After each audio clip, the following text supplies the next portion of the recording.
Bonjour, dans cette vidéo, tu vas pouvoir t'entraîner sur l'écriture des nombres. On va en particulier travailler le rang des chiffres qu'on a dans l'écriture d'un nombre. Tu auras donc 3 petits exercices que tu vas pouvoir résoudre à ton rythme.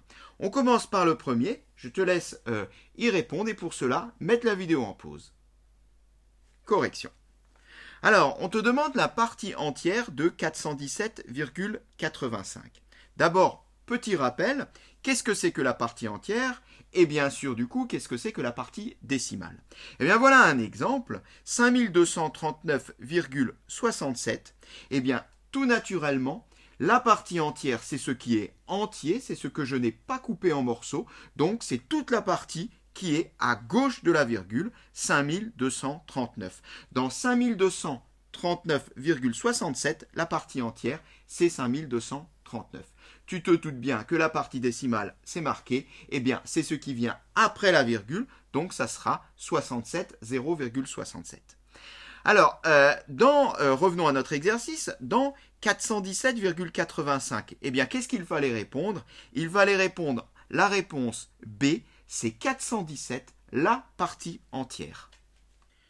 Voilà qui est noté. Alors, du coup, qu'est-ce que tu as mis pour la partie décimale? Eh bien, je pense que tu as compris. La partie décimale, c'est ce qui vient après la virgule. Donc, la réponse A, 0,8, c'est pas suffisant, puisque là, il nous manque encore le 5 qui est au rang des centièmes. On va en parler tout à l'heure. La réponse B, alors là, pas du tout. La réponse C, oui, c'est la réponse exacte. 0,85, c'est bien la partie décimale. C'est donc la réponse C qu'il fallait répondre. Voilà qui est également noté.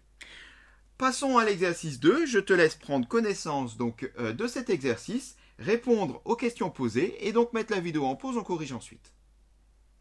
Correction.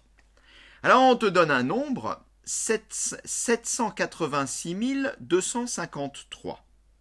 Et on voudrait repérer certains chiffres qui sont donnés par leur rang. Par exemple, dans la question A, on voudrait le chiffre des unités. Dans la réponse B, le chiffre des dizaines. Alors, pour ça, petit rappel, encore une fois, on retrouve notre nombre 5239,67 et on a noté, on le voit, le rang des différents chiffres. Par exemple, le 9, il est au rang des unités.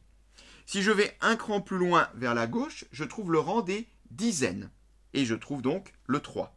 Alors, tout ça c'est assez marrant, et c'est ça toute l'ingéniosité de cette notation, c'est que si tu regardes le 3, il est plus petit que le 9 qui vient derrière. Mais pourtant, le 3, il est au rang des dizaines, donc le 3 à lui tout seul, il représente 30. Alors que le 9 qui est au rang des unités, il représente juste 9. Donc même si le 3 est plus petit que le 9, le 3 a plus d'importance, représente une plus grande quantité dans l'écriture de ce nombre. Et suivant la position du chiffre, il représentera une quantité de plus en plus grande. Si par exemple je regarde le 5 qui est tout à gauche, alors lui il est au rang des milliers ou des milles, à lui tout seul il représente 5000. Voilà, alors dans l'ordre on trouve unité, dizaine, centaine, milliers, et après la virgule, donc on va retrouver dixième, centième, millième, etc.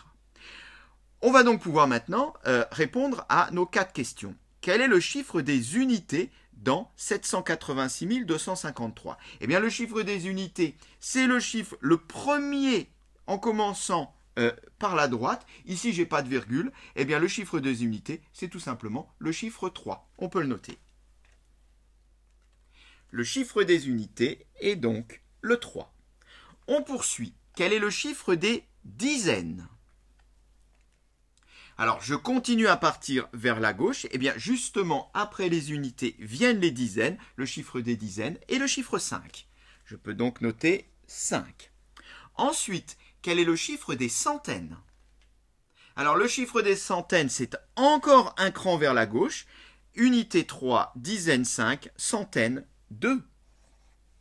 Et enfin, quel est le chiffre des dizaines de milliers? Alors là, attention, les milliers, c'est le chiffre 6. Du coup, les dizaines de milliers, c'est celui qui vient encore après. Ça sera le chiffre 8. Voilà qui est noté. On peut passer à l'exercice 3. Je te laisse donc prendre connaissance de l'énoncé. répondre aux 4 questions qui sont posées, donc mettre la vidéo en pause, on corrige ensuite. Correction. Alors, pour faire cet exercice, eh bien, il faut quand même avoir bien précisément dans la tête le tableau qui présente le rang des chiffres écrits dans un nombre. On va commencer avec le 3. Le 3 représente le chiffre des unités. Alors, on va déjà repérer ce 3. Il est ici, le 3. Le 3 est le chiffre des unités. Quand je connais la répartition donc des différents rangs, je sais que juste avant le chiffre des unités, eh bien, j'ai la virgule. Du coup, là, ça sera assez facile, puisque je vais trouver ma virgule juste ici. Du coup, eh bien, le nombre cherché est ici 258 763,4. On poursuit avec deuxième situation un peu plus compliquée. 2 est le chiffre des dizaines. Alors, le 2 est ici. Le 2 est ici, c'est le chiffre des dizaines. Du coup, si 2 est le chiffre des dizaines, juste avant les dizaines, j'ai les unités, ce qui veut dire que le 5 est le chiffre des unités, et ce qui veut dire que la virgule va se situer juste avant le 5. Eh bien, dans ce cas-là, le nombre cherché est 25,87 634. On poursuit avec troisième situation. Le 7 est le chiffre des dixièmes. Alors, le 7 est ici. Là encore, il faut avoir bien dans la tête le tableau avec les rangs. J'ai les dixièmes. Qu'est-ce qui se passe juste avant les dixièmes? Eh bien, juste avant les dixièmes, j'ai la virgule. Et après, les unités. Bien, du coup, si le 7 est au rang des dixièmes, eh bien, la virgule va venir juste avant. Et le nombre cherché est ici, 258,7634. Dernier cas, 3 est le chiffre des centièmes. On repère le 3, il est ici. Alors là, il faudra faire un petit saut pour trouver la virgule, car si ici j'ai les centièmes, juste avant j'ai les dixièmes, et avant les dixièmes, on trouve la virgule. Eh bien, voilà le dernier nombre, c'est 2587,634, et cette séquence est terminée.